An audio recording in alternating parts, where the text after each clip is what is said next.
All right, I'm here with Marcus Philly, games athlete, box, or I should say gym owner. I've actually been saying box recently, and it's a term that's fading. We had a participant this past weekend. I said, "What box do you go to?" And she said, "What's that?" Oh, wow. So it's That's funny how quite the interesting. yeah the vernacular has shifted over the years. It definitely has. So Marcus, you've made the leap, I would say, from games athlete. Are you considered a bodybuilder at this point, or is that a very generic term?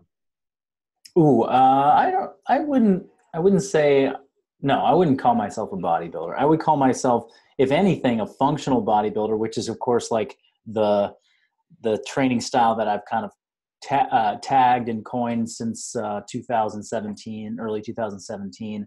Um, but I'm very much still doing CrossFit and, approaching it with the mindset of how do I still improve my skills should I ever want to get back on the competition floor. But the bodybuilding aspect has just influenced me tremendously in thinking about, well, how do I do this for a long time, right? Because the competitive approach that I took for years, wasn't sustainable when I was trying to lead a balanced life of family and work and career and so forth.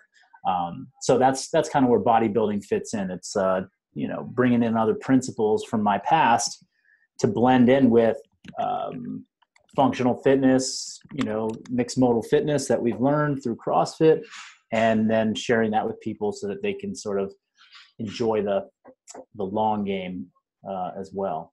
Well, I think that's really what we're seeing a lot of people do, especially those that competed the years. You went all the way back to 2010. It's hard to sustain.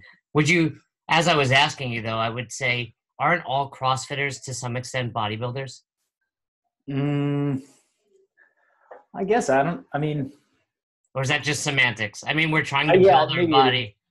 Yes, yeah. Bodybuilders. Yeah, I mean, I use.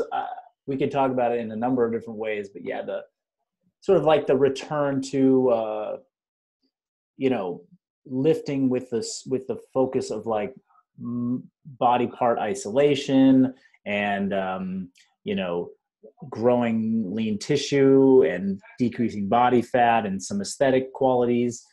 I like to say that because they were concepts that were definitely looked down upon in the early years of CrossFit and throughout, and certainly in the original papers, that Glassman put out in the journal. It was like, how do you develop power? Well, you can't do that with a bicep curl as well as you can do it with a pull up. So don't do that. Do the pull up. Um, and that, you know, I can't remember how many times I probably spouted this off to some prospective member at my CrossFit gym where I said, "Oh yeah, we don't do any ice. You won't find a machine in our gym. You'll just find free weights. Like we don't find us doing bicep curls. You find us doing thrusters." Like I was superior to who was doing that out there. And I've kind of come full circle to recognize like I was a little bit I was drinking the Kool-Aid pretty hard, and I wasn't really like you know paying enough respect to the concept of bodybuilding and how massive that still is in the world. People still going to conventional gyms and doing that, and seeing results and having fun. And so anyhow, it's just that's what I mean with bodybuilding. But yes, to your point, we're all trying to build our bodies and we all want something more than what we have now. Otherwise we wouldn't be training. Yeah, I remember maybe 2008 or 9, we had a slogan, "Friends don't let friends do bicep curls." Oh man, yeah, So we took it yeah, to the extreme. Meanwhile, for a decade before that, that's all I did. And the reason I had reached out to you is more and more people are trying to add functional bodybuilding. My wife checks out your Instagram all the time for motivation and workouts and all sorts of things. So it's awesome. it's really making a shift. But you said something, and I want to touch on it. When you were training for the games, it sounds like you didn't have balance in your life, and now you mentioned that it's helped you balance your life. If you look at your Instagram, it's clear you're a family guy. You have your wife. You have one kid, Two now. We just had two. another one 6 months ago. Yeah. Okay, so you have two children. Is part of the allure of adding more functional bodybuilding that you can maintain the physique you had as a games athlete with a little less time at the box and maybe a little less pain too? Sure. Yeah. I mean, I think to be honest, like, um, there's a better aesthetic available to people who train with slightly lower volume. I mean, I think when we look at games athletes, and I can kind of rattle off a few specific examples, myself included, but training a lot of volume and the intensity at which CrossFit Games athletes train, it's a lot of stress. Okay, so whether they're managing that stress with lots of recovery and good sleep and good nutrition, they're still under quite a huge amount of stress.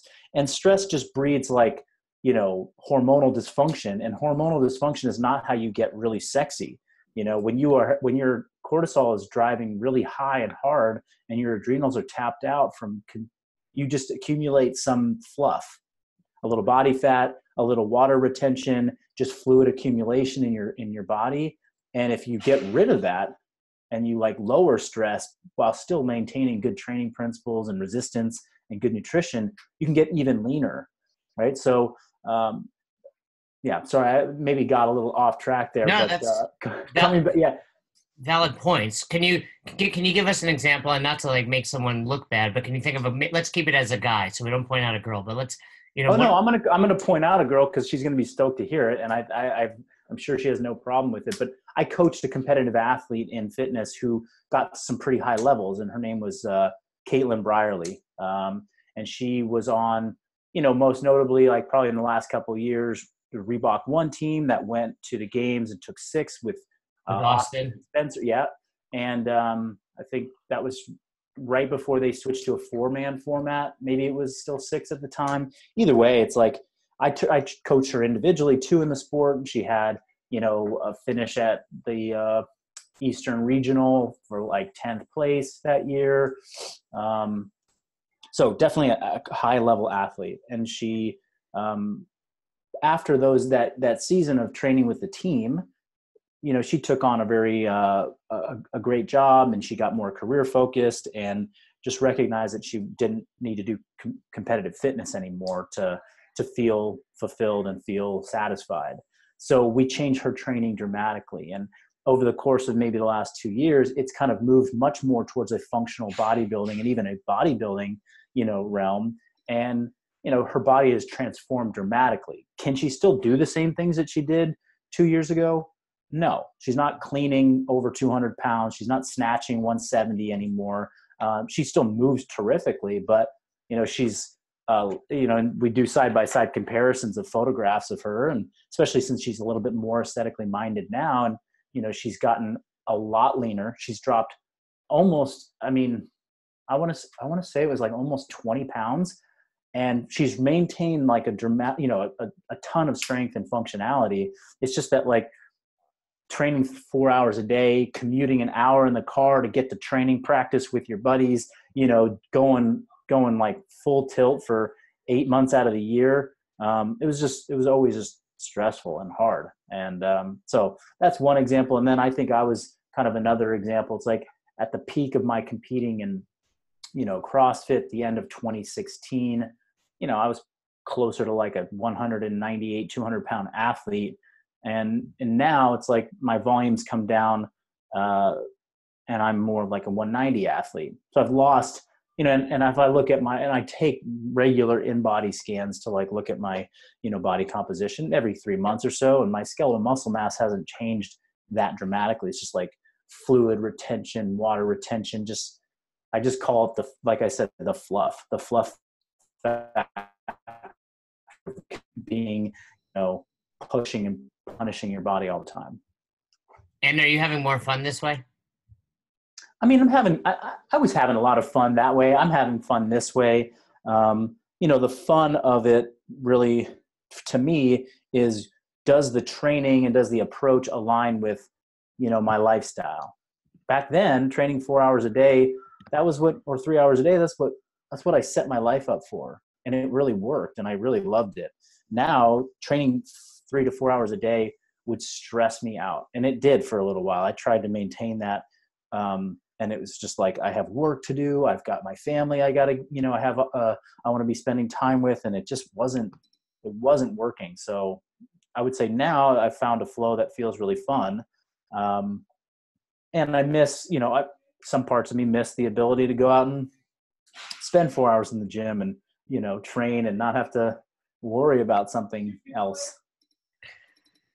Now, I believe if my research is correct, next year, though, you age into the Masters. Yes, I'll be aging in October, right before the alleged October Open is happening. So will we see you back on the competition floor? I'm sort of kind of prepping myself with that in mind. Yeah. But it doesn't mean I'm going to ramp up to 3-4 hours a day of training. I'm going to keep it to what it is. And if what I can do now and the amount of training time I can dedicate is enough to, propel me to the next stages of the season, then great. If not, then that's still great too. Well, with all this free time outside of spending it with your 2 children and working on your business, what has it given you time to do? That's it. Yeah. It's just given me more time to develop an actual business and a career that's mine. I mean, I had a business prior to kids when I was competing. It was a partnership that I was in. And those, essentially what that did was it kind of alleviated some of the, workload and the stress. Like my partners took care of certain things. I took care of certain things. So I was running, 50% of a business, so to speak. And that afforded me some time to maybe dedicate more to training. Now I'm a sole owner. I've got, about 10 employees that work for me. And that right there is, that's a huge shift in energy demand and time requirements. And then there's kind of my working hours are narrower than they used to be because I wake up and it's family time before I leave for work. And then when I get home, it's family time, when I'm there. And those used to be hours that I could just kind of maybe train some more, do some more work, or kind of take care of myself. And it's interesting when there's other people that require your full attention and rely on you. I grew up, I don't want to say I was a selfish person, but until I had kids, it was pretty selfish. It was just me, and my wife or my girlfriend or whatever. I thought you were going to say you have more time to play the didgeridoo, which in my research I found you know how to play. I've done that a couple times. Yeah.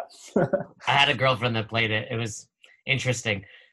Now, you mentioned getting up early. The other thing I found about you is you really enjoy your coffee. Are you able to enjoy coffee and have a morning routine with 2 children?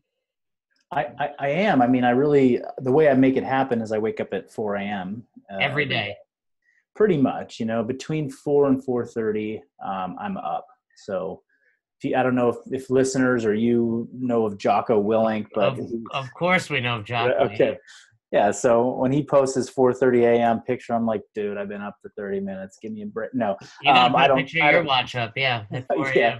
I don't have a watch. I just have to screenshot my phone, which I thought about doing, but no, it's not like, I try and we get to bed right around 8:30 every night. So I'm still trying to prioritize getting some quality sleep. But that's just having a morning routine and having some time to myself in the morning has always been the most important, one of the most important parts of my day. And getting an extra 30 to 40 minutes of sleep versus having that time to wake up and be with my own thoughts before the noise of the day starts.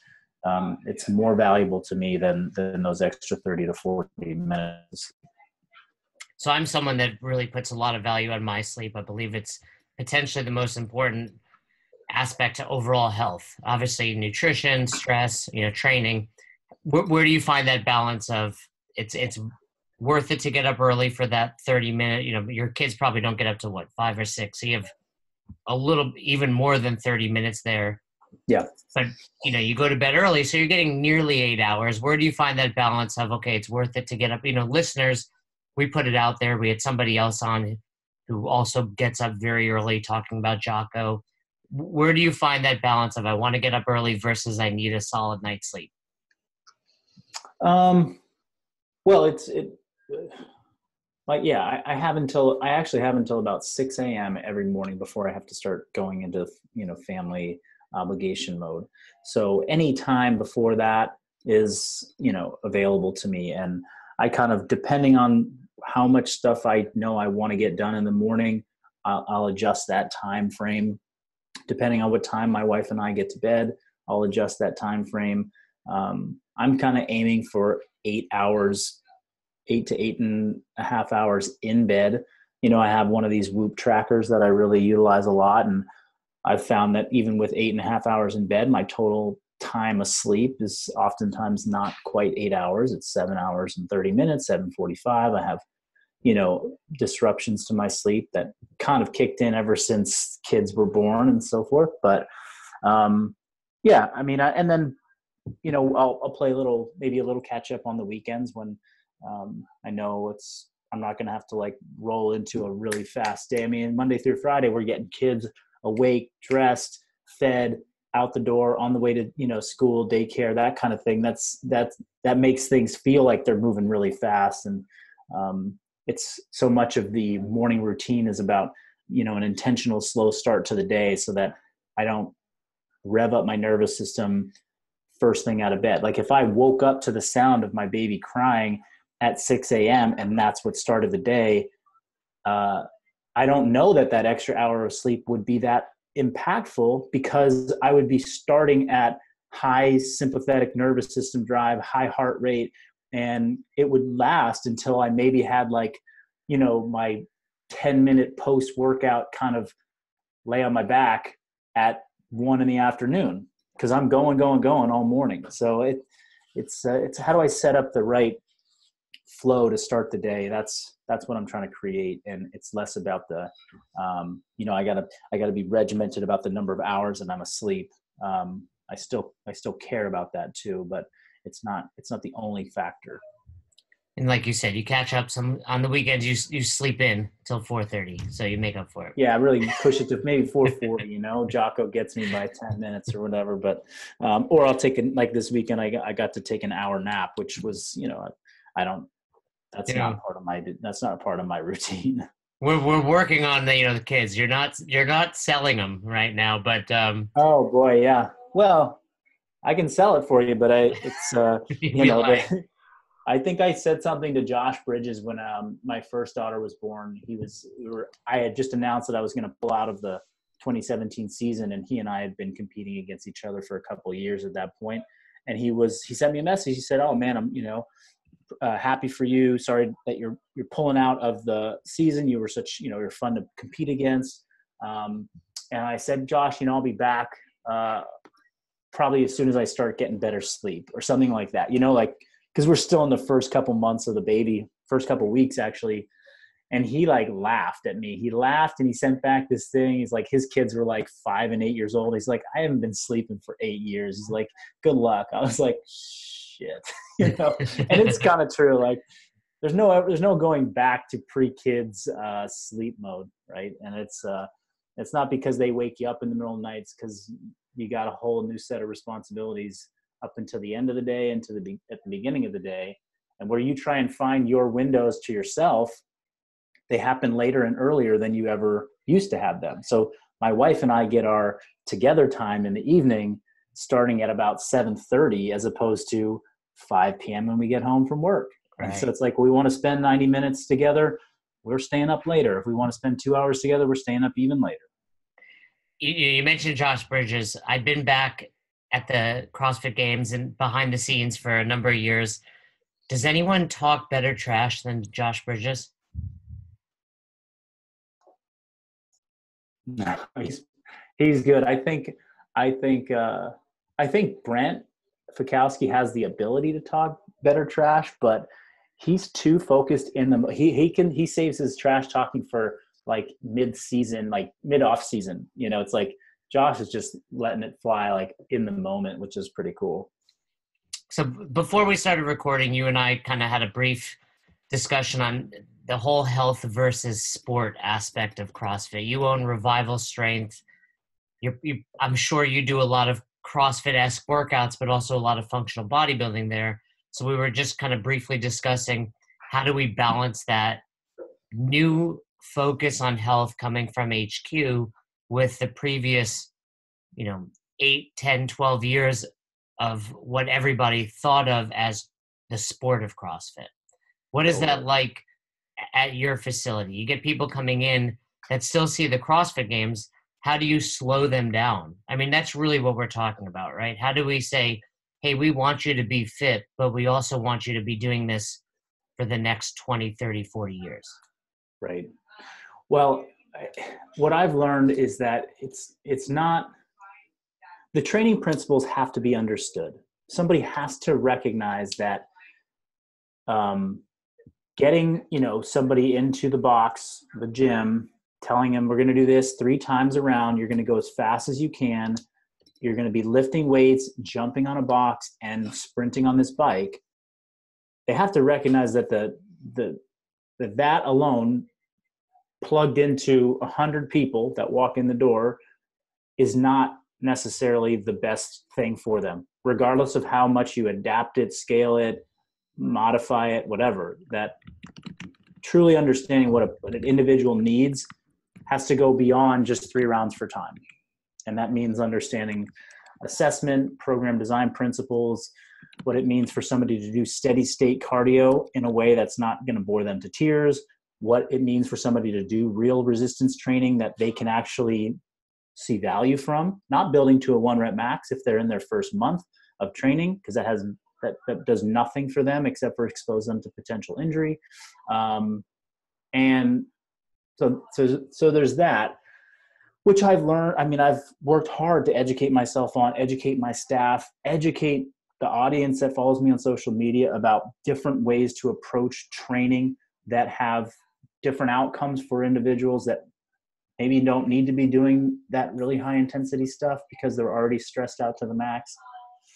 So but I would, go ahead. Yeah, go ahead. Well, this is also interesting, and I agree with you. And I think especially I'm 41, 35. Not that either of those is old, but you feel it, and you have to be smarter. And I think as coaches and more ambassadors of fitness that you and I are, we do take the time to learn. We take the time to study other people. I see what you're doing, and other people that are smarter than me are doing.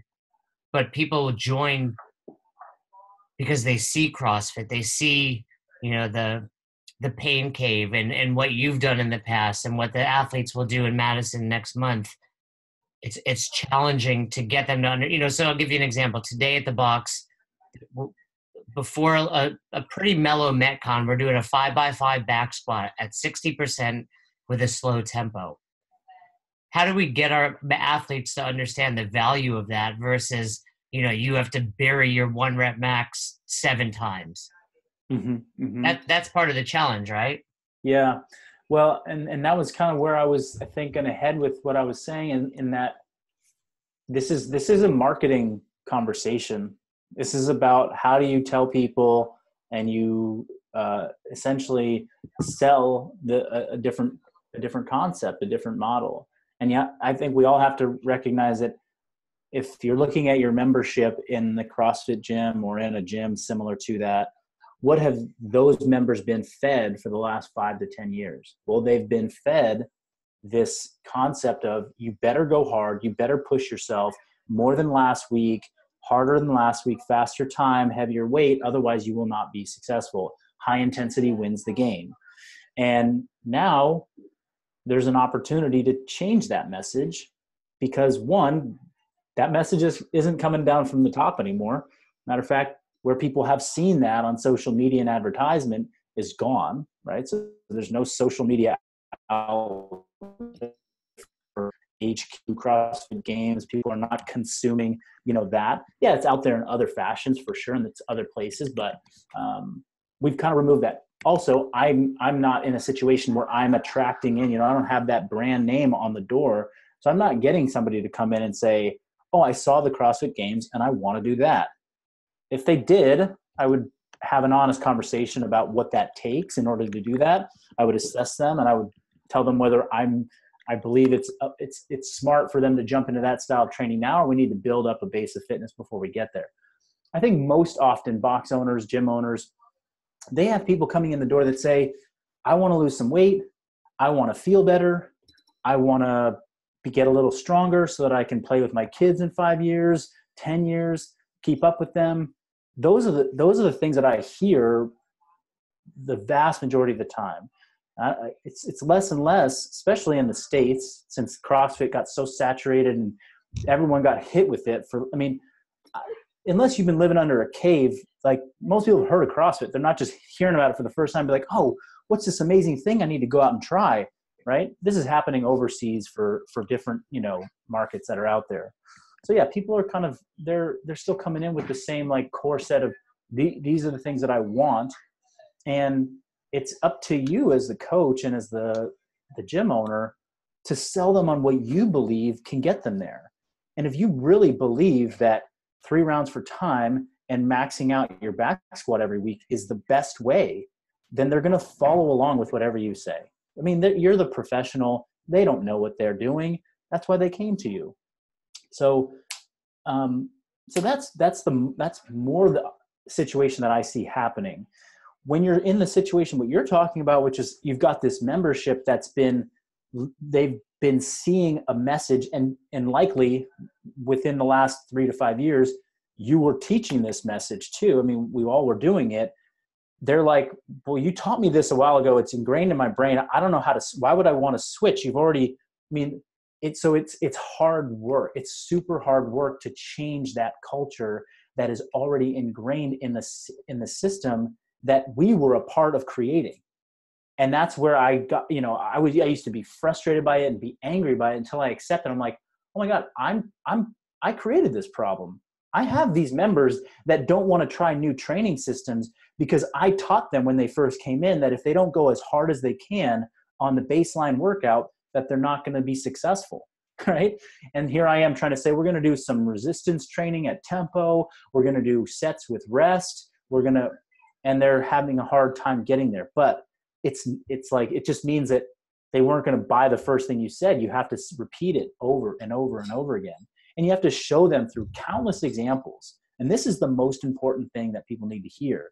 It is, if you show clients with countless examples of very good training principles that keep them safe, that will allow them to leave not feeling totally burnt out and get a kick-ass workout, they are going to just be like, whatever you tell, like people want to walk out the door feeling like they did something. And a big mistake that a lot of coaches and athletes make out there is they try and dial back intensity. And in the attempt to dial back intensity so they can preserve the health of their clients, they end up giving clients workouts that actually don't provide enough of a dose response for them to feel like they got anything done. And that's a recipe for clients, is being like, okay, great, this is making me like healthier longer and sustainable, but I didn't feel like I did anything. And that comes from that's kind of why I brought it up to you. It's like there's a missing link there for coaches that are out there. They know that they're not supposed to give Randy, Tommy V, and DT back to back to their clients. They know that that's probably going to hurt their members and drive them out. They know that they're supposed to be focusing more on health over here. But how do I give somebody a healthy workout that's reminiscent of Tommy V and DT, but will keep them from, having to take 4 days off in a row because they, borderline got rhabdo doing whatever, and still allow them to leave the gym feeling like, man, that was a sweet workout. I feel awesome. And I'll be back tomorrow for more. And that takes a lot of experience, a lot of trial and error.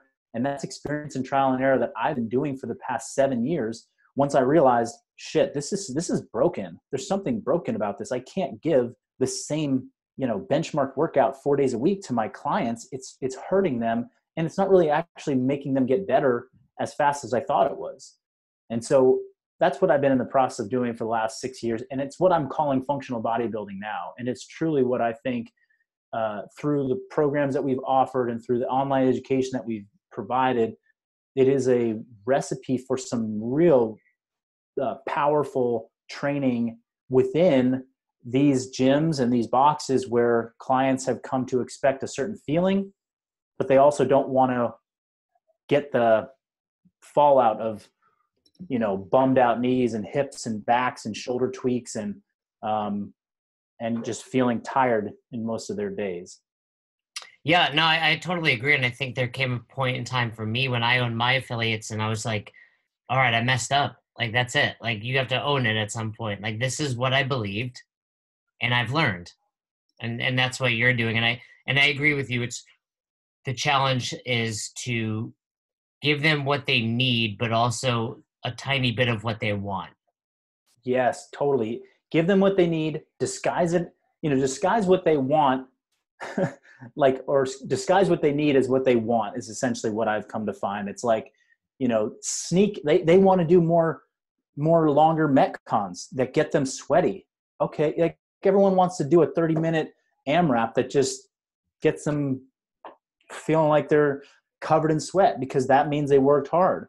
And they don't want to do the resistance training tempo sets that you have at the beginning of class, or they kind of gloss over that because that's not important. I'm saving myself for the Metcon. Okay, so we need to get them more resistance training. I can't make them do 30 minutes of box jumps, double unders, and running and some wall balls because their hips and their knees and their ankles are going to be jacked after a couple of weeks of doing that. So instead, I got to find a way to take resistance training, strength training, build those concepts into a 30-minute AMRAP. I got to find ways to give them breaks in the 30 minutes where they're safe and they're not, crushing their, joints or accumulating this massive volume of eccentric muscle contractions. So what are some ways to do that? I do a 30-minute AMRAP that has a tempo resistance training movement built into it. I do a 30-minute AMRAP that has, an isometric contraction, every round. Oh, they have to do a 60-second ring plank every round of a 30-minute AMRAP. What's that going to force them to do? It's going to force them to slow down. It's going to minimize the number of total eccentric contractions that they do in the training session. They're likely not going to be able to do those sets unbroken, so they're actually getting 90 seconds of a break to accumulate 60 seconds of work.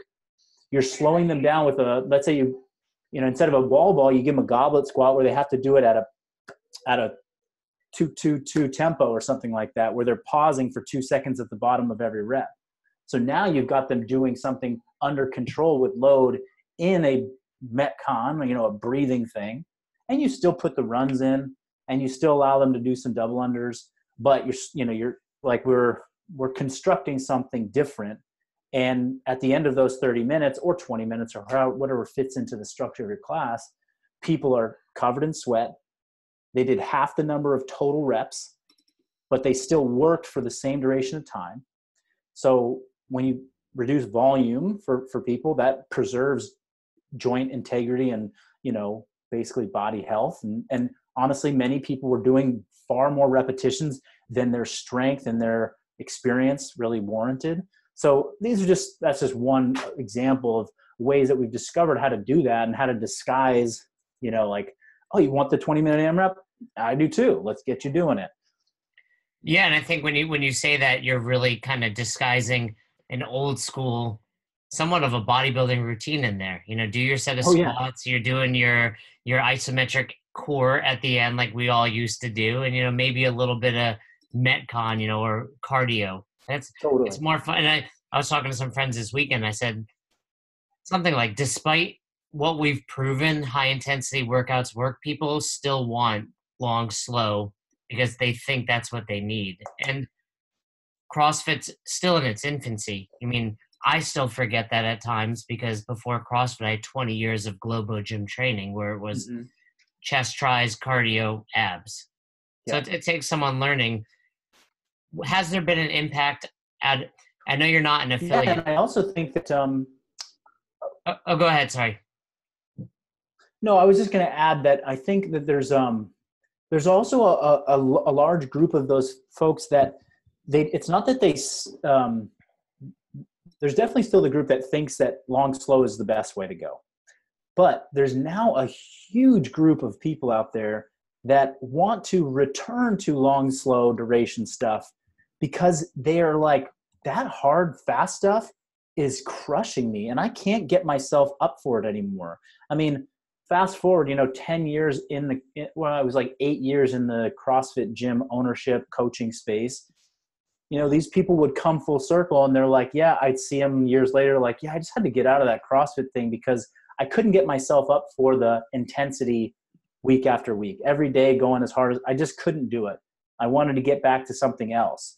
And that was like really important to hear, is because yes, in high intensity fitness can deliver a potent dose response to individuals, but whether they're ready to take that on because they're whatever the shape of their life looks like is highly variable. Most people that had walked into my CrossFit gym, when I look back on it, were sleep deprived, stressed out in their jobs, were in the position I'm in with 2 kids and not getting enough sleep, all that stuff. And I was like, hey, come on in, let me just thump you, for 60 minutes a day. And that's going to help you feel less stressed out. And it created actually more problems down the road for them. So, anyhow, I just think it's important to acknowledge that there's a large group of people that are not just like under the false impression that long, slow is best. They've experienced hard and fast and they're like, fuck that really didn't work. Like that would hurt me. And in some cases, long, slow is really what people need because it's sustainable training that won't jack up their stress profile beyond where it already is with the type of lives that they're leading that, are not ideal when it comes to health and longevity. Yeah, I think what you said there that is interesting is, they actually probably feel less stressed during that high intensity, but that's not actually what's happening inside their body. Like, sure, any mom of 3 away from their kids for an hour, moving with their friends is going to feel better in that hour. But Totally. What it's doing for them the rest of their day with their cortisol levels just beating their body up is a completely different beast. Yeah, it's like it's that how do we balance that mental stress kind of valve? Like you're kind of opening a release valve for them by giving them an opportunity to come and move with their friends and be in a social environment and get away from their responsibilities at home, which is super powerful. But you're peppering them with this high physical stress response that does have some downstream consequences. And what's interesting is that for the folks that are out there that are really stressed out and they kind of are like just always in this like low grade just fog, they come in and they do a high intensity workout and they feel like, oh my God, I'm alive. Like, because it wakes up their adrenals, and it wakes them up. It wakes up some hormones inside their body that have kind of been quiet and shut down. And so they think that's like really good for them. But what that's doing is it's like testing a system that's already fading and busted. What was the turning point for you to the realization of all of this? Oh man, I think it was. It's funny. I had a coach and a mentor in James Fitzgerald, OPT, OPEX, from an early age. Like when I was still just like an early adopter of the CrossFit stuff, and he was teaching principles. And it was interesting because he had like 20 years in fitness experience prior to that. And he was like, hey, these things are kind of coming down. Like I see, he saw these things happening already. And I was like, oh man, what are you talking about? We're changing lives over here. We're killing it, so I always had like this voice of like, you got to be careful of these things that might be happening for your clients. So I think I was hyper aware of like, and just on the lookout for potential issues. And I think I started to, I would say maybe like 2 years into being an owner myself. So I coached CrossFit for maybe a year and a half, 2 years, then partnered in opening up a new facility. And in the first year, it was just like, go, get things moving, get the doors open, get people in. And then in year 2, I think as I was like trying to be a diligent box owner and really tracking membership and client database and retention and just seeing this turnover of clients that where it was like people were just leaving and couldn't explain it. I was like, what is happening here? You know, like I had to look at myself, like, what am I doing as a coach? Am I, you know, all signals pointed to me being a pretty good coach and being able to relate to people and to, you know, build an effective community because the people that were there, but then there was something else that just wasn't quite adding up. And then over time, as my training and the CrossFit sport kept going up and up and up like this, as like, you know, members and gyms were starting to follow that, that's when I think I started to see like, wow, this is really getting obscure here. Like this, I mean, this is just, we're missing the point. And that might have been around 2014, maybe, you know, early 2015, where it was just, you know, main site programming was getting way out there too. Lots of hero workouts and just beat downs. And yeah, it didn't quite make sense. So where do you see your gym going in the future? Continuing to offer functional movement style classes like CrossFit does, but more so what you're putting out there? Yeah, I mean, my gym has been, you know, since we opened, we haven't offered any group fitness. So we don't offer any group classes. We've always just offered individual training, which is essentially our members all have a coach that designs them a unique custom plan that's appropriate to their goals and their fitness abilities and their background. And they come in and perform that in sort of a, you know, a group atmosphere. I mean, we have more or less an open gym format, and people come in and they take their individual programs and they do their workouts, and there's a floor coach, just like there was a group class coach in the CrossFit group class days.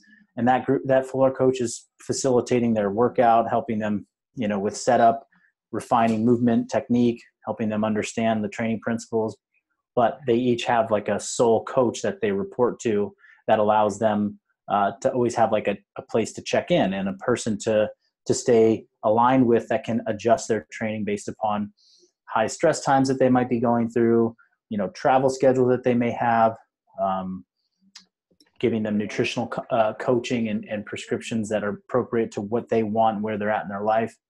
So this idea of personal accountability and individualized training designs is something that I want to see certainly continue here in our gym.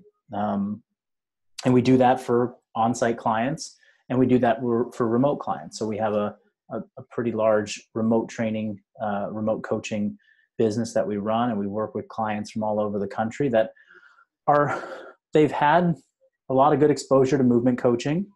They have access to a place to train, or maybe they've created a home gym for themselves, and they are just looking for a coach that's going to be able to really listen and align with what they need and create a plan for them so that they can pursue that plan without feeling like they're at risk of, you know, burning themselves out, hurting themselves, or missing the mark on their goals. So it sounds very in line with the OPEX model. Absolutely, yeah. We are definitely 100% in line with that from an on-site training facility perspective. Yeah, and I'm all for it. I think James is very intelligent, knows what he's doing. The challenge I have found is, and I've said this before, it's, you know, and I use myself as an example. I believe you, and I have no doubt what you would tell me to do would work. How do you get someone to do that versus, for me, it's all about, I need to show up to class, get that community to get me motivated. So Sure. Where's that balance of, this is smarter, this is what you actually need, but you may not enjoy it as much as showing up to a class where it's all high energy?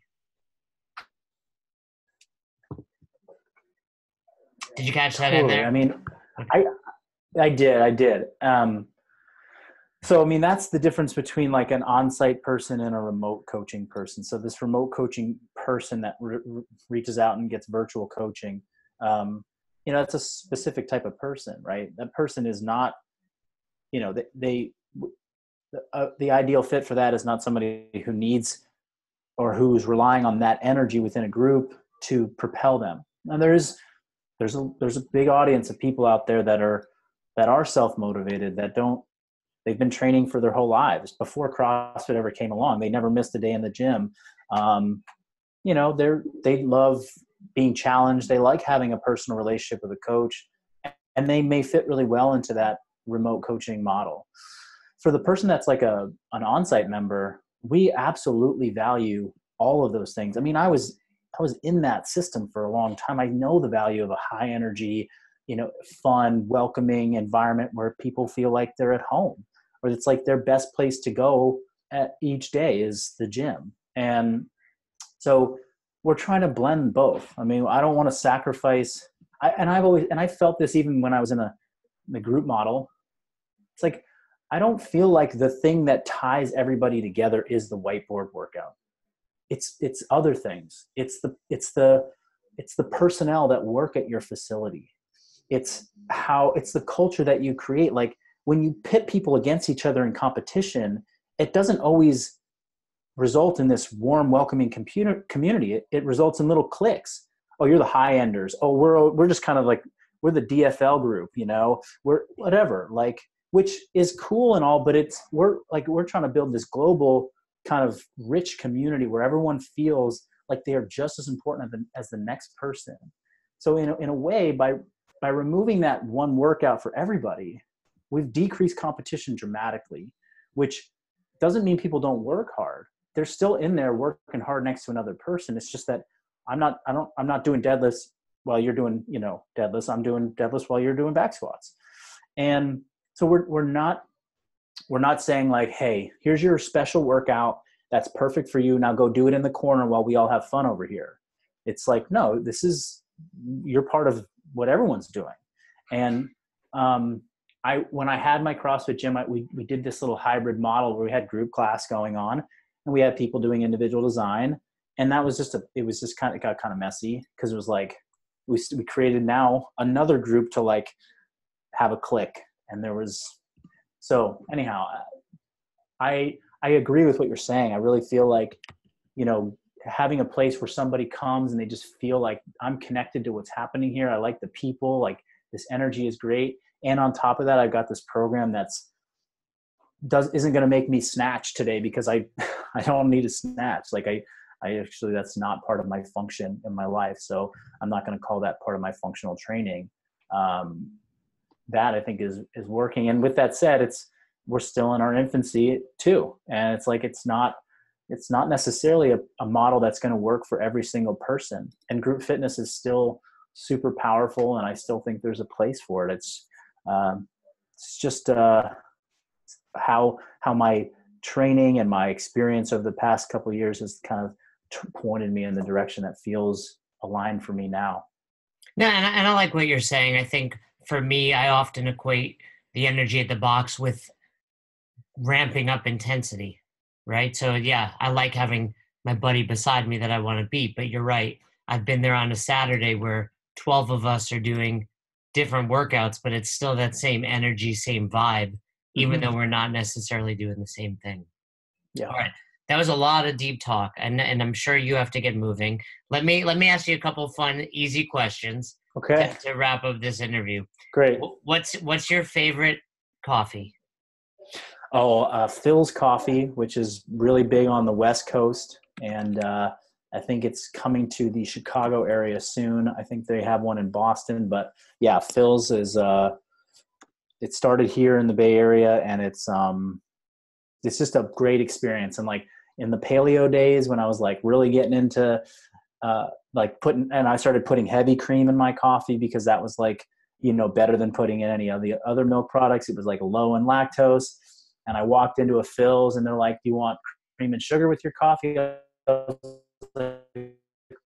Like, that's all we have. I was like, huh, it just like resonated with me. Like they only put real cream in your coffee. And I was like, okay, this place is cool. So yeah, I love Philz Coffee. All right. You make it back as a master next year. What theme song does Marcus Filly come out to? Do I get to pick? I mean, I would probably choose like a Justin Bieber song. I've read that about you. That's true. You are a believer. I am. We had a Bieber Fever Friday mix that I would get to play every Friday. And then to be honest, I stopped trying to be involved in the music anymore at the gym. It's not a role I want to have or stress that I want to have on my plate. There's too many people with opinions. I agree with that. What's one thing you would change about yourself? I believe I would, what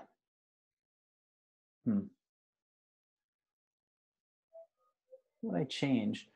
I would, I don't know that I don't know that I would change anything. If there's one area where I want to grow more, because I think that just changing something and not experiencing the challenges of making that change doesn't really allow it to have its full meaning.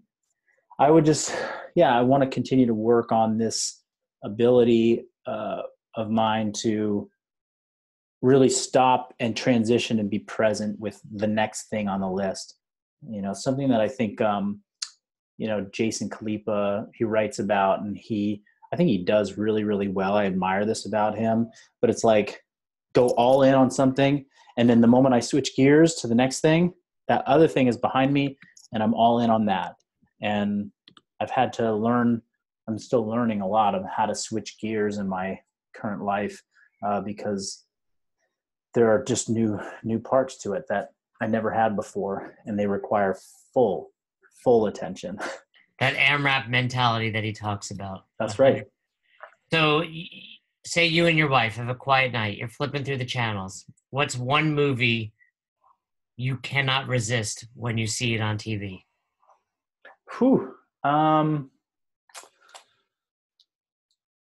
I mean, I understand the question. We don't have television. We have just YouTube that we watch and Hulu. But the movie that I think if it popped up and I would just have to watch some of it is Caddyshack. I don't know. That's like a childhood Classic. favorite. Yeah, for sure. Classic. I mean, probably the listeners are too young to really appreciate Caddyshack, but that's a boy. classic. Have we gotten that old that we can't connect? You're young to reference Caddyshack. I had brothers and cousins and my dad loved it, and I was a big golfer when I was younger, so I watched that enough times. I like it though. So you have Hulu and YouTube. Is there enough television on YouTube that you watch YouTube? Oh, I'm sorry, Netflix too. Yeah, definitely. Yeah, Netflix is in there in the mix, but to be honest, we usually just stick to YouTube and Bachelorette on Hulu. That's pretty much it. All right, last question that I ask everybody is, what's one book you would recommend the listeners check out? I'm just going to go with the one that I'm listening to right now, and I'm on Audible. It's 2.5 hours of total listen time, so it's a short one, and it is called I Hear You by Michael Sorensen. And I'll just leave it at that. It's just a real, it hit home from the first chapter or first couple paragraphs he read. I was like, oh my gosh, this is my life with my wife, and I am going to become such a better husband by listening to this, and then it expands into so many different other areas of my life too. I listen to a ton of audiobooks. My goal was 100 books this year, so I'll definitely add that to my list. Considering that's gonna get you. That's gonna check the box quick because it's a short one, and I can probably listen to at a 1.5 speed. I will check that out, and cool. I'll give you one because of what you said.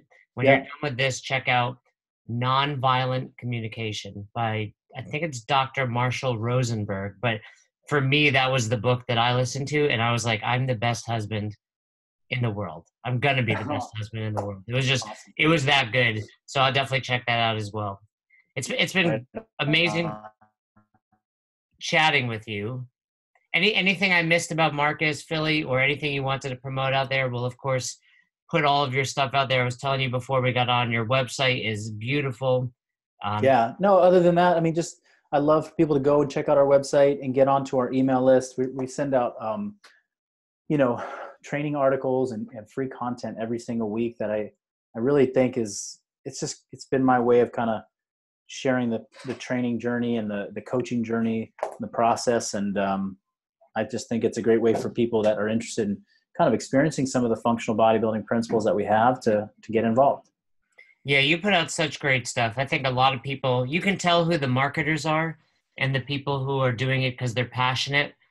You know, if there's all marketing involved, I get it, but you're actually putting out good content that I always look at it as, can I learn without giving this person money? And you are one of those people that you can get a lot of value and a lot lot of course, buy some stuff from Marcus, but you could definitely. I think if you start with that, if you start with just sharing, I had a young kid reach out to me on social media, you know, hey man, can you post something about me on your story so I can grow my page? And I was just like, hey, you know, I think what you want to be thinking about is how can you offer, you know, advice to people, and how can you give something to the audience that they can get value from, and that'll help you grow authentic followers. And it's like so that was my response to him. Yeah, I hear a lot of, you know, Tim Ferriss and all those guys talk the same way. I think you have a lot of those same values as those guys, and it's been a pleasure talking to you. I hope to see you next year in Madison. Yeah, well, I'll be there this year, just kind of hanging around, but yeah, maybe next year as an athlete. Yeah, bump into this year, you'll be a little less stressed out, but next year I'll see you running around, and hopefully Dave Castro's listening and he'll play a little Bieber for you. Yeah, definitely. All right, Marcus, thank you so much. Thank you.